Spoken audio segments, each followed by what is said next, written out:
We begin tonight with Senator Strange. Moments ago, I asked him whether his polling shows anything different. We're showing it as a toss-up race internally, but honestly, Martha, at this point, you have to throw out the polls. Everything will depend on turnout. We have got to get our voters out to the polls. Whoever's most successful in doing that will be the winner tomorrow. Do your polls show that President Trump's appearance on Friday night helped you? Yes, they do, and that's what you would expect, though, because the president is so popular in Alabama. For him to come to the state in the midst of everything going on in the world and let the voters know that that I'm the person he needs and wants in Washington to work with him to get his agenda passed is really the key momentum maker for us. Well, I got to play a soundbite from him for you because I want to get your thoughts on this one. Here's President Trump. Okay. Both good men, both good men. And you know what? And I told Luther, I have to say this, if his opponent wins, I'm going to be here campaigning like hell for him. What do you make of that? It sounds like he's not so strongly in your camp. Well, if you put that in context with what he talked about in the rest of the speech and what we talked about on the drive over, he's very concerned that if I don't win tomorrow, that this puts the seat in play for the Democrats. It also creates a weakness across the board for all of our Republicans who are running for re-election next year. So it would be catastrophic in terms of the conservative movement, and I think that's why he is so nervous and worried about it. It would be because his agenda is on the line. He needs a person who can get things done, who supports him, who sees things the same way. That's what this is going to boil down to.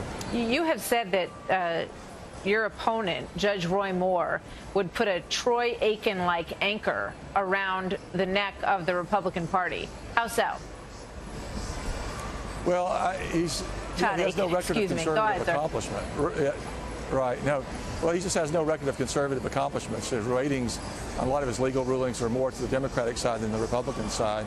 Doesn't seem to be very well versed on the issues, and he's got a history of making statements that are pretty hard to defend. So, you know, the proof is in the fact that the Democrats are licking their lips at the opportunity to have an option in the South, which they haven't had in a long, long time. So the president sees that. He sees his agenda at risk. And plus, we're friends, and we work together closely. We need people that can get things done in Washington. So you don't think he's conservative enough? I mean, that surprises me because, you know, Mr. Aiken was known for being very, you know, sort of extreme conservative. So you're saying that you don't think Roy Moore, given his entire background and his history, is conservative enough? Well, he's taken a couple of protest stances and been removed from office, and I agree with him on the positions there, but I'm talking about conservative accomplishments. What has he actually done for the conservative cause? And I can't point to anything actually getting stuff done. His record on the court has not been strong pro and law and order, nor has it been very strong for the conservative rule of law stances that conservatives believe in. One last thought. Health care looks like it's now dead. Your thoughts on that? You'd said that you would support it, obviously, as a senator right now, right, and your opponent would not. Well, it's another example of why the president and I are both so incredibly frustrated that while I was fighting Obama for 6 years as Attorney General, while he was running against Hillary Clinton, Congress wasn't doing anything. Now we get there. I've been there less time than he has, and they failed to get their main promise accomplished. So incredible frustration. Again, that's why he's here campaigning for me. He knows I can work with him to get it done. All right. Well, we will see what happens. He said he'll support whoever the winner is in Alabama, and it's an interesting race to be sure. Senator, thank you very much for being with us tonight. For sure.